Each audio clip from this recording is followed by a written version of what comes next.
नमस्कार सभी को। दोस्तों, बिहार में वोटर लिस्ट वेरिफिकेशन और चुनाव आयोग की प्रक्रिया ने पूरे राज्य में जबरदस्त हलचल मचा दी है। सड़कों पर इस समय जन सैलाब उतरा हुआ है, नेताओं का मार्च अलग निकल रहा है, पूरी विपक्षी पार्टी एक हुई है और जनता इसको अपने बिल्कुल बेसिक अधिकारों पर सबसे बड़ा हमला मान रही है। तो आज की इस वीडियो में हम जानेंगे कि बिहार बंद के पीछे की असली राजनीति क्या है, विपक्ष आखिर ऐसा क्यों कर रहा है, वोटर लिस्ट की जंग कहां तक जाएगी और इसमें चुनाव आयोग की कितनी भूमिका है और क्या सच में लोकतंत्र को नई चुनौती दी जा रही है। तो आइए वीडियो शुरू करते हैं। दोस्तों, आज सुबह का पटना सिर्फ अपनी नींद से नहीं जागा है, बल्कि अपने हक के लिए जागा है। हर सड़क, हर चौराहे, हर रेलवे ट्रैक पर आपको इतनी ज्यादा भीड़ दिखेगी। कोई झंडा लेके खड़ा है, कोई तख्ती पकड़े खड़ा है और कोई बुजुर्ग अपनी भैंस के साथ खड़ा हुआ है। क्योंकि ये कोई आम विरोध नहीं है, ये बिहार की पहचान की लड़ाई है, जहां हर उम्र, हर तबका अपने वोट के अधिकार के लिए आज सड़कों पर उतरा हुआ है। ट्रेनें रुकी हुई हैं, सड़कें जाम हैं, गांधी सेतु पर क्रिकेट खेलते हुए नौजवान बस ये सवाल कर रहे हैं कि क्या हमारा वोट, हमारी पहचान अब हमारे पास है भी या नहीं है। अपने इतिहास की तरह बिहार सिर्फ एक राज्य नहीं रह गया है, बल्कि देश की नब्ज पकड़ रहा है। जहां एक तरफ 25 करोड़ कर्मचारी सड़कों पर हैं, वहीं दूसरी तरफ बिहार की जनता चुनाव आयोग की जन जागरूकता पर सवाल उठा रहा है। राहुल गांधी, तेजस्वी यादव, वामपंथी नेता सब एक जीप पर हैं और भीड़ के बीच से चुनाव आयोग के दफ्तर की ओर बढ़ रहे हैं। लेकिन दोस्तों, यहाँ पे असली कहानी इन नेताओं की नहीं है, क्योंकि नेताओं का काम ही है रैली करना, जनता को संबोधित करना, जनता के बीच में जाना। लेकिन जो भीड़ उमड़ी है ना सड़कों पे, वो पहली बार खुद को इनविजिबल नहीं बल्कि इनविंसिबल महसूस कर रही है और यहीं से राजनीति की असली विशाल बिजती है। अब 3 महीने से कम का समय बचा है बिहार के चुनाव में। ऐसे में महागठबंधन में कांग्रेस, आरजेडी, सारी लेफ्ट पार्टियां एकजुट नजर आ रही हैं। इस बंद ने सिर्फ वोटर लिस्ट के मुद्दे को नहीं, बल्कि विपक्ष को भी एक नई एकता, नई ताकत दे दिया है। वहीं दूसरी ओर जो सत्ताधारी पार्टी है यानी एनडीए, वहां सब कुछ ठीक नहीं लग रहा है। चिराग पासवान सभी सीटों पर चुनाव लड़ने की घोषणा कर ही चुके हैं। जहां महागठबंधन में मुख्यमंत्री पद के लिए तेजस्वी यादव की दावेदारी लगभग तय है, वहीं एनडीए में अभी तक चेहरा क्लियर नहीं है। नीतीश कुमार की राजनीति, बार बार पाला बदलना और बीजेपी की अपनी महत्वाकांक्षा, इन सब के बीच बिहार की सत्ता की लड़ाई और भी पेचीदा होती चली जा रही है। जिन दस्तावेजों के आधार पर सरकार की पूरी मशीनरी काम करती है, चाहे वो आधार कार्ड हो, राशन कार्ड हो, मनरेगा कार्ड हो, इन सबको इलेक्शन कमीशन वैलिड ही नहीं मान रहा है और 11 अलग सर्टिफिकेट मांग रहा है।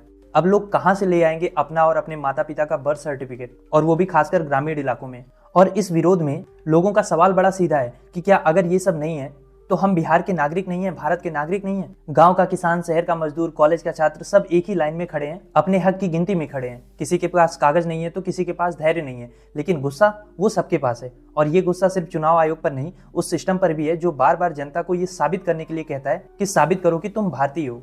और दरअसल यहाँ से कहानी में एक और पतली सी परत जुड़ती है, border politics. Nepal Bihar border खुला है, रोटी बेटी का रिश्ता माना जाता है, लोग दोनों तरफ आते जाते हैं। हर चुनाव से पहले बांग्लादेशी घुसपैठी का जो मुद्दा उठाया जाता था, उसको इस बार दूसरा रूप दिया जा रहा है। लेकिन इंपॉर्टेंट सवाल ये है कि क्या चुनाव आयोग का काम ये देखना है कि कौन विदेशी है, या फिर सिर्फ ये एक बहाना है जिससे कुछ समुदाय के लोगों को वोटर लिस्ट से बाहर किया जा सके। और इसी बीच आंकड़ों का खेल भी शुरू हो चुका है। चुनाव आयोग कह रहा है कि भैया 36% फॉर्म जमा हो चुके हैं और अगले दिन वो परसेंटेज बढ़ के 47 हो जाता है। कभी 1 लाख वॉलंटियर होते हैं तो कभी उनकी संख्या बढ़ के 4 लाख हो जाती है। मतलब हर दिन, हर घंटे एक नया नंबर, एक नई कहानी बताई जा रही है। अब तो लोग ये जानना चाह रहे हैं कि इतनी तेजी से फॉर्म भरने वाले आखिर हैं कौन?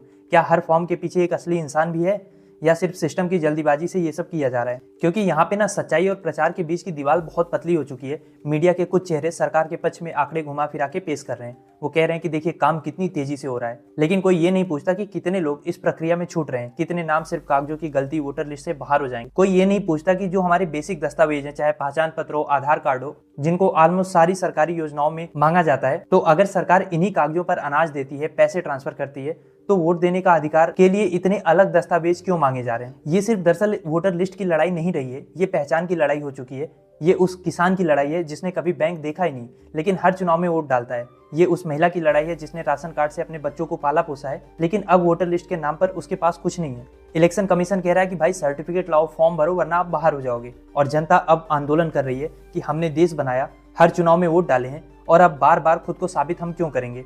और वैसे भी आजकल चुनाव आयोग की जो विश्वसनीयता है, उस पर अच्छे खासे सवाल खड़े हुए हैं। फिलहाल तो एडीआर ने सुप्रीम कोर्ट में इसके खिलाफ याचिका भी दाखिल की है।